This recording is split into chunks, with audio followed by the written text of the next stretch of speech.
I've seen too many people rush out and buy the cheapest portable power station they can find, only to discover a couple of weeks later that the unit can't actually run a whole home refrigerator or keep a sump pump going when the storm hits. The regret is real, and the lesson is that cheap in this space usually means limited when you need it most. That's why I wanted to see if the Anker SOLIX E10 feels like a smarter buy rather than just another budget-friendly hype. Link is in the description if you want to check the product details on Amazon. When you're standing in the middle of a power outage, the first thought is usually, what can I actually power? The E10 promises whole home power with a 6 kWh battery that you can stack up to 90 kWh. But the real question is whether that promise translates into a setup you can actually manage on a weekend and rely on for months. I spent the last 2 weeks looking at how the system fits into a typical suburban home, one that has a central AC, a dishwasher, a few smart devices, and a garage that doubles as a workshop. The main hesitation for most buyers is the upfront cost versus the peace of mind you get. If you're the type who keeps a generator in the garage but worries about fuel storage and noise, a SolarLink battery can feel like a better long-term investment. If you just need a backup for a laptop and a few lights, you might be over-engineering. The first thing that stood out during the unboxing was the effortless setup claim. Anker includes a wall mount bracket, a pre-wired inverter, and a set of quick connect cables that let you hook the unit to an existing breaker panel or a generator. In practice, that means a DI-savvy homeowner can have the E10 wired in a single afternoon with a basic multimeter and a friend who knows a little about electrical work. You don't need a professional electrician unless you're uncomfortable working inside a panel.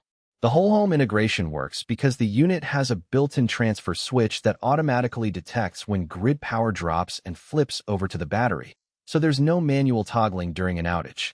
What does this look like day to day? In my test home, I set the E10 to prioritize essential loads: the refrigerator, a few lights, the Wi-Fi router, and the sump pump. The system's flexible connection options let you assign circuits to the battery via simple toggle switches on the front panel. During a simulated outage, the refrigerator ran uninterrupted for over 8 hours on the base 6 kWh pack before the system signaled that it was time to add more capacity. That's because the E10 can be expanded with additional battery modules that snap onto the side, turning a modest backup into a near-full home solution without rewiring. The key practical strength here is scalability. You buy what you need now and grow later, which spreads out the expense. The solar side is where the hidden trade-off appears. The unit accepts up to 9 kilowatts of solar input, meaning you could theoretically charge it with a fairly large array. In reality, most homeowners only have roof space for a couple of 300-watt panels, delivering maybe 600 W on a good sunny day. That translates to a full recharge of the 6 kWh pack in roughly 10 hours of strong sun, perfect for weekend storms, but not a quick top-up in an hour scenario.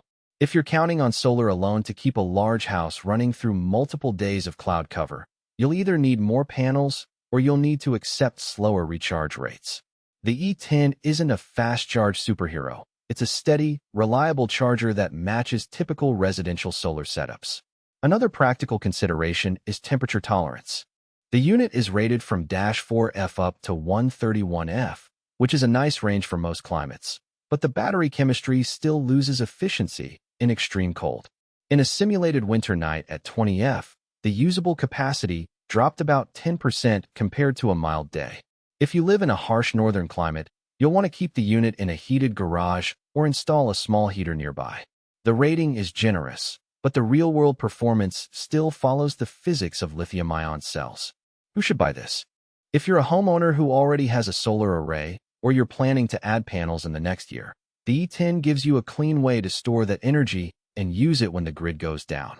It also makes sense for people who run a generator but want a quieter, fuel-free bridge that can handle the initial few hours of an outage while the generator kicks in. The generator-ready feature means you can connect a small portable generator to the battery's input and let the system manage the power flow, which is a big convenience if you already own a generator. Who should skip it?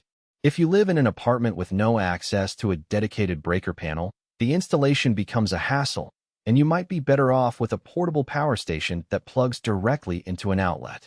Also, if you only need a few hours of backup,